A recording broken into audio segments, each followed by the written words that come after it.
Hello students, तैयारी online के audio book series में आप सबका स्वागत है। बच्चों, आज हम कक्षा 10 की हिंदी पाठ्य पुस्तक संचयन भाग 2 का अध्याय 2 पढ़ेंगे। अध्याय 2 है सपनों के से दिन।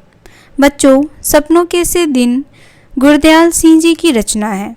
सपनों के से दिन उनके आत्मकथा का एक अंश है। यह एक ऐसी कथा है जिसे भुला देना कठिन है।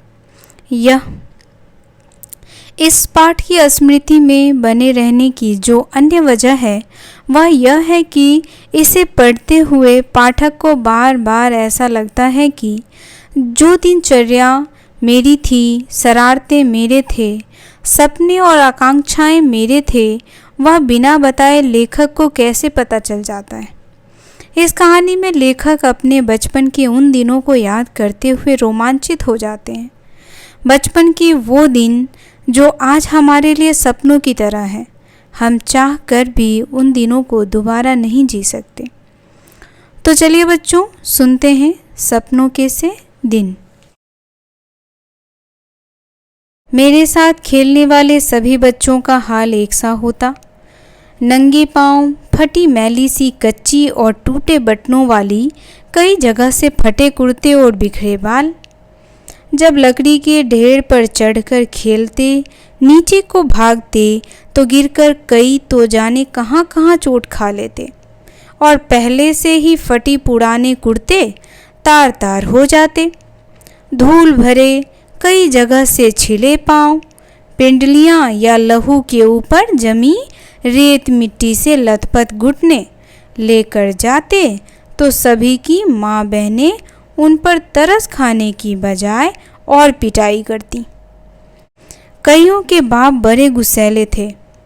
पीटने लगते तो यह ध्यान भी न रखते कि छोटे बच्चे के नाक मुंह से लहू बहने लगा है या उसके कहाँ चोट लगी है। परंतु इतनी बुरी पिटाई होने पर भी दूसरे दिन फिर खेलने चले आते।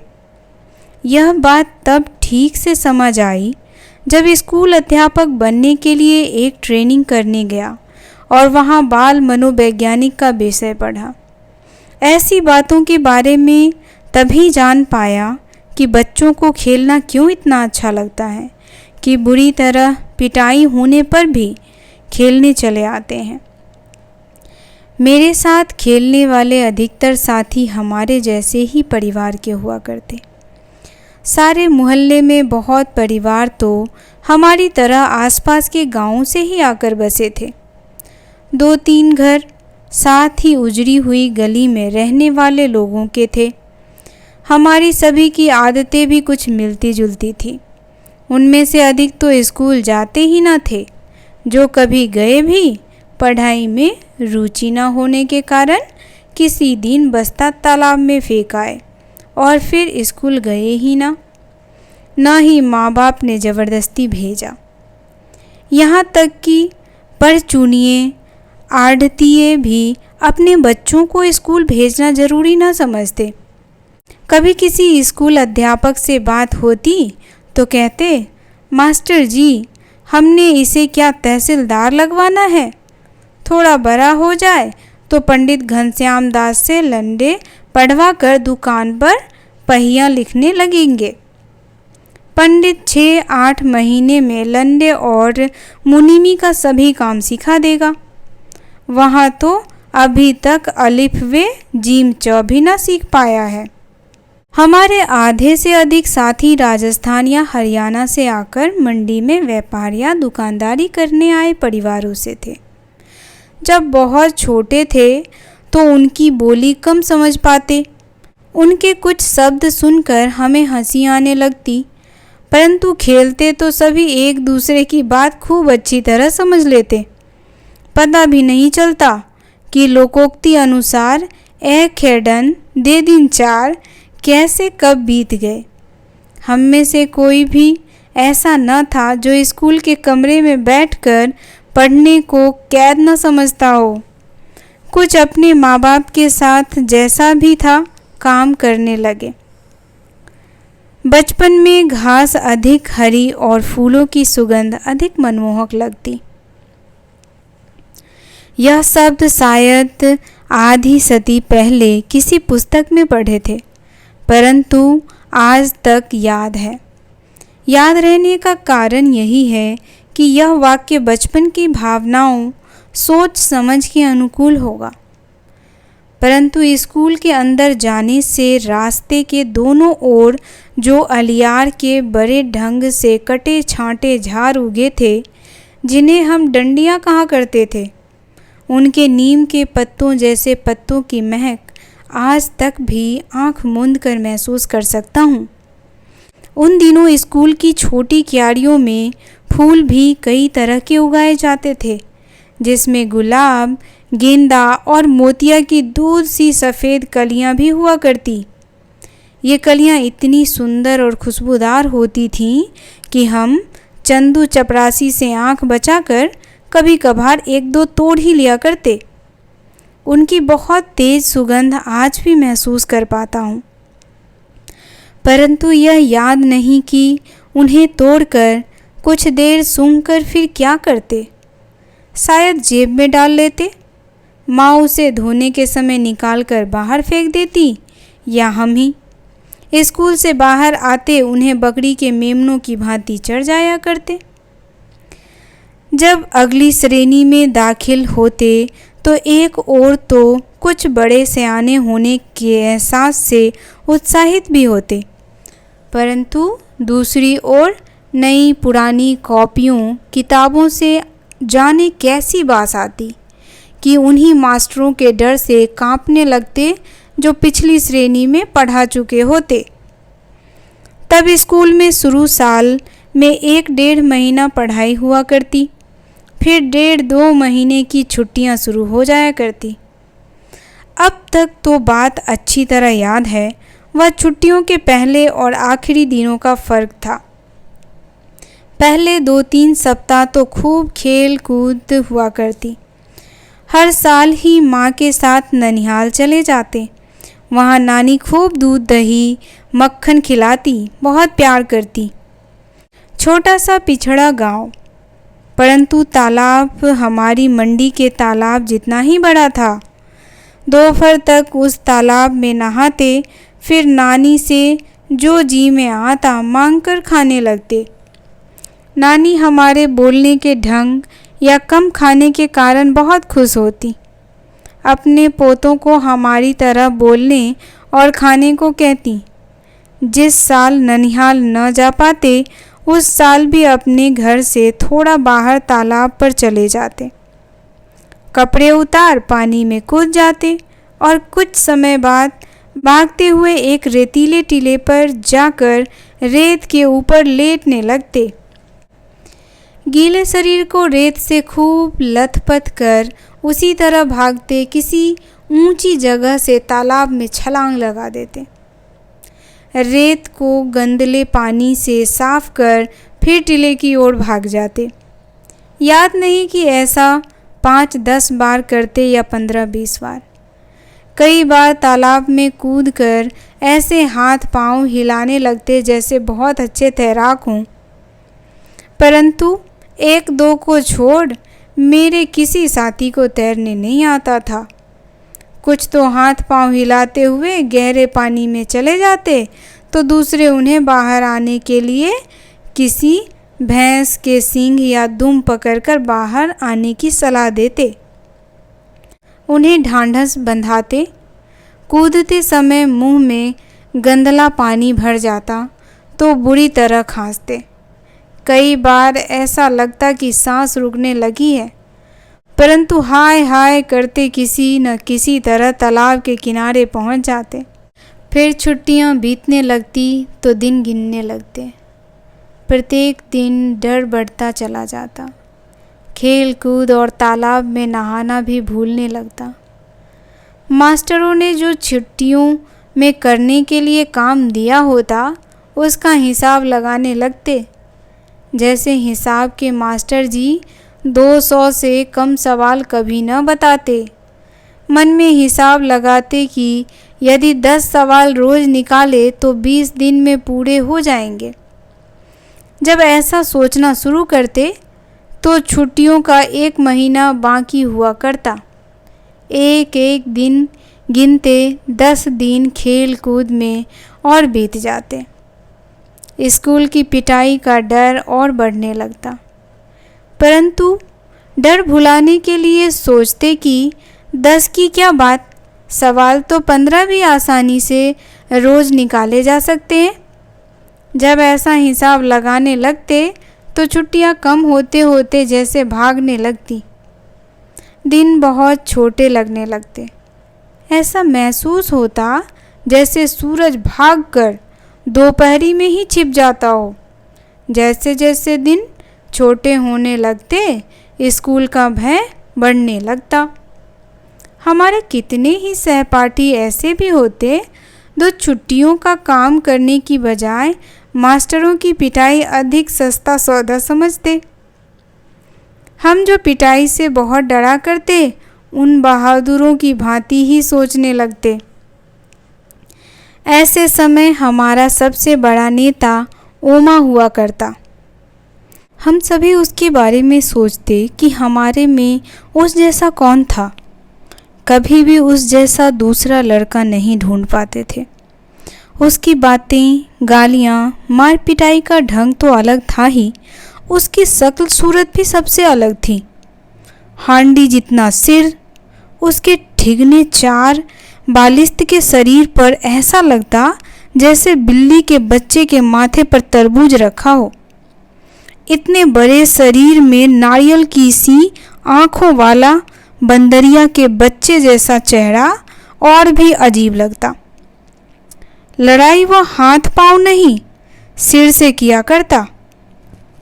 जब सांड की भांति फुफकारता, सिर झुकाकर किसी के पेट या छाती में मार देता तो उससे दुगुने तिगुने शरीर वाले लड़के भी पीड़ा से चिल्लाने लगते। हमें डर लगता था कि कहीं किसी की छाती की पसली न तोड़ डाले। उसके सिर की टक्कर का नाम हमने रेल बम्बा रखा हुआ था। रेल के इंजन की भांति बड़ा और भयंकर ही होता था। हमारा स्कूल बहुत छोटा था। केवल छोटे छोटे 9 कमरे थे जो अंग्रेजी के अक्षर H की भांति बने थे। दाईं ओर पहला कमरा हेडमास्टर श्री मदन मोहन शर्मा जी का था, जिसके दरवाजे के आगे हमेशा चीख लगी रहती। स्कूल की प्रेयर के समय वह बाहर आते और सीधी कतारों में कद के अनुसार खड़े लड़कों को देख उनका गोरा चेहरा खिल उठता। सारे अध्यापक लड़कों की तरह ही कतार बांधकर उनके पीछे खड़े होते। केवल मास्टर प्रीतम चंद पीटी लड़कों की कतारों के पीछे खड़े खड़े यह देखते कि कौन सा लड़का कतार में ठीक नहीं खड़ा। उनकी घुर्नी तथा ठुड्डों के भय से हम सभी कतार के पहले और आखिरी लड़के का ध्यान रखते, सीधे कतार में बने रहने का प्रयत्न करते। सीधी कतार के साथ साथ हमें यह भी ध्यान रखना होता था कि आगे पीछे खड़े लड़कों के बीच की दूरी भी एक सी हो। सभी लड़के उस पीटी से बहुत डरते थे, क्योंकि उन जितना सख्त अध्यापक न कभी किसी ने देखा न सुना था। यदि कोई लड़का अपना सिर भी इधर उधर हिला देता या पांव से दूसरी पिंडली खुजलाने लगता तो वह उसकी ओर बाघ की तरफ झपट पड़ते और खाल खींचने के मुहावरे को प्रत्यक्ष करके दिखा देते। परंतु हेडमास्टर शर्मा जी उसके बिल्कुल उलट स्वभाव के थे। वह 5वीं कक्षा और 8वीं श्रेणी को अंग्रेजी स्वयं पढ़ाया करते थे। हमारे में से किसी को भी याद न था कि 5वीं श्रेणी में कभी भी उन्हें किसी गलती के कारण किसी की चमड़ी उधेड़ते देखा या सुना हो। चमड़ी उधेड़ना हमारे लिए बिल्कुल ऐसा शब्द था जैसे हमारे सरकारी मिडिल स्कूल का नाम। अधिक से अधिक वह गुस्से में बहुत जल्दी जल्दी आंखें झपकते, अपने लंबे हाथ की उल्टी उंगलियों से एक चपत हमारी गाल पर मार देते तो मेरे जैसे सबसे कमज़ोर शरीर वाले भी सिर झुकाकर मुंह नीचे कर हंस देते। वह चपत तो जैसे हमें भाई भीखे की नमकीन पापड़ी जैसी मज़ेदार लगती, जो तब पैसे की शायद 2 आया करती थी। परंतु तब भी स्कूल हमारे लिए ऐसी जगह न थी जहाँ खुशी से भाग जाएं। पहली कच्ची श्रेणी से लेकर चौथी श्रेणी तक केवल 5-7 लड़कों को छोड़ हम सभी रोते चिल्लाते ही स्कूल जाया करते। परंतु कभी कभी ऐसी सभी स्थितियों के रहते स्कूल अच्छा भी लगने लगता। जब स्काउटिंग का अभ्यास करवाते समय पीटी साहब नीली पीली झंडियाँ हाथों में पकड़ाकर 1 2 3 कहते, झंडियाँ ऊपर नीचे दाएं बाएं करवाते, तो हवा में लहराती और फड़फड़ाती झंडियों के साथ खाकी वर्दियों तथा गले में 2 रंगे रुमाल लटकाए अभ्यास किया करते। हम कोई गलती न करते तो वह अपनी चमकीली आंखें हल्के से झपकाते कहते, शाबाश। Well begin again 1 2 3 3 2 1। उनकी एक शाबाश ऐसे लगने लगती जैसे हमने किसी फौज के सभी तमगे जीत लिए हों। कभी यही एक शाबाश सभी मास्टरों की ओर से हमारी सभी कॉपियों पर साल भर की लिखी गुडों, गुड का बहुवचन, से अधिक मूल्यवान लगने लगती। कभी ऐसा भी लगता कि कई साल की सख्त मेहनत से प्राप्त की पढ़ाई से भी पीटी साहब के डिसिप्लिन में रहकर प्राप्त की गुडविल बहुत बड़ी थी।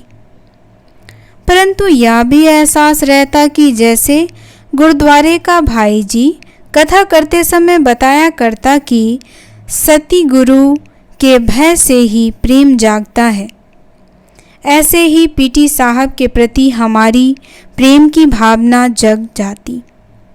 यह ऐसा भी है कि आपको रोज़ फटकारने वाला कोई अपना यदि साल भर के बाद एक बार शाबाश कह दे तो यह चमत्कार सा लगने लगता। हमारी दशा भी कुछ ऐसी ही हुआ करती। हर वर्ष अगली श्रेणी में प्रवेश करते समय मुझे पुरानी पुस्तकें मिला करती। हमारे हेडमास्टर साहब जी एक लड़के को उसके घर जाकर पढ़ाया करते थे। वे धनाढ़ लोग थे। उनका लड़का मुझसे 1-2 साल बड़ा होने के कारण मेरे से एक श्रेणी आगे था। हर साल अप्रैल में जब पढ़ाई का नया साल आरंभ होता तो शर्मा जी उसकी 1 साल पुरानी पुस्तकें ले आते। हमारे घर में किसी को भी पढ़ाई में दिलचस्पी न थी। यदि नई किताबें लानी पड़ती तो शायद इसी बहाने पढ़ाई 3री-4थी श्रेणी में ही छूट जाती। कोई 7 साल स्कूल में रहा तो एक कारण पुरानी किताबें मिल जाना भी था। कॉपियों, पेंसिलों, होल्डर या स्याही दवात में भी मुश्किल से 1-2 रुपए साल भर में खर्च हुआ करते। परंतु उस जमाने में 1 रुपए भी बहुत बड़ी रकम हुआ करती थी। 1 रुपए में 1 सेर घी आया करता था और 2 रुपए की 1 मन गंदम। इसी कारण खाते पीते घरों के लड़के ही स्कूल जाया करते। हमारे 2 परिवारों में मैं पहला लड़का था जो स्कूल जाने लगा था। परंतु किसी भी नई श्रेणी में जाने का ऐसा चाव कभी भी महसूस नहीं हुआ जिसका जिक्र कुछ लड़के किया करते। अजीब बात थी, मुझे नई कॉपियों और पुरानी पुस्तकों में से ऐसी गंध आने लगती कि मन बहुत उदास होने लगता था। उसका ठीक ठीक कारण तो कभी समझ में नहीं आया, परंतु जितनी भी मनोविज्ञान की जानकारी है, इस अरुचि का कारण यही समझ में आया कि आगे की श्रेणी की कुछ मुश्किल पढ़ाई और नए मास्टरों की मारपीट का भय ही कहीं भीतर जमकर बैठ गया था। सभी तो नए न होते थे, परंतु 2-3 हर साल ही वह होते जो कि छोटी श्रेणी में नहीं पढ़ाते थे। कुछ ऐसी ही भावना थी कि अधिक अध्यापक एक साल में ऐसी अपेक्षा करने लगते जैसे हम फरहन मौला हो गए हों। यदि उनकी आशाओं पर पूरे नहीं हो तो कुछ तो जैसे चमड़ी उधेड़ देने को तैयार रहते। इन्हीं कुछ कारणों से केवल किताबों कॉपियों की गंध से ही नहीं, बाहर के बड़े गेट से 10-15 गज दूर स्कूल के कमरों तक रास्ते के दोनों ओर जो अलियार के झाड़ उगे थे, उनकी गंध भी मन उदास कर दिया करती। परंतु स्कूल 2 कारणों से अच्छा भी लगने लगा था। मास्टर प्रीतम चंद जब हम स्काउटों को परेड करवाते तो लेफ्ट राइट की आवाज़ या मुंह में ली फिलिस से मार्च करवाया करते। फिर राइट टर्न या लेफ्ट टर्न या अबाउट टर्न कहने पर छोटे छोटे बूटों की एड़ियों पर दाएं बाएं या एकदम पीछे मुड़कर बूटों की ठक ठक करते अकड़ कर चलते तो लगता जैसे हम विद्यार्थी नहीं, बहुत महत्वपूर्ण आदमी हों, फौजी जवान। दूसरे विश्व युद्ध का समय था, परंतु हमारी नाभा रियासत का राजा अंग्रेज़ों ने 1923 में गिरफ्तार कर लिया था और तमिलनाडु में कोडाई केनाल में ही जंग शुरू होने से पहले उसका देहांत हो गया था। उस राजा का बेटा कहते थे अभी विलायत में पढ़ रहा था, इसलिए हमारे देसी रियायत में भी अंग्रेज़ की ही चलती थी। फिर भी राजा के न रहते अंग्रेज़ हमारी रियासत के गांवों में जबरन भर्ती नहीं कर पाता था। लोगों को फौज में भर्ती करने के लिए जब कुछ अफसर आते तो उनके साथ कुछ नौटंकी वाले भी हुआ करते। वे रात को खुले मैदान में सामियाना लगाकर लोगों को फौज के सुख आराम बहादुरी के दृश्य दिखाकर आकर्षित किया करते। उनका एक गाना अभी भी याद है। कुछ मस्खरे अजीब सी वर्दियां पहने और अच्छे बड़े फौजी बूट पहने गाया करते। भर्ती हो जा रे रंगरूट, भर्ती हो जा रे, अठे मिले से टूटे लीतर, उठे मिलेंदे बूट। भर्ती हो जा रे रंगरूट, भर्ती हो जा रे, अठे पहन से फटे पुराने, उठे मिलेंगे सूट। भर्ती हो जा रे रंगरूट। इन्हीं बातों से आकर्षित हो कुछ नौजवान भर्ती के लिए तैयार हो जाया करते। कभी कभी हमें भी महसूस होता था कि हम भी फौजी जवानों में कम नहीं। धोबी की धुली वर्दी और पॉलिश किए बूट और जुराबों को पहने जब हम स्काउटिंग की परेड करते तो लगता हम फौजी ही हैं। मास्टर प्रीतम चंद को स्कूल के समय में कभी भी हमने मुस्कुराते या हंसते ना देखा था।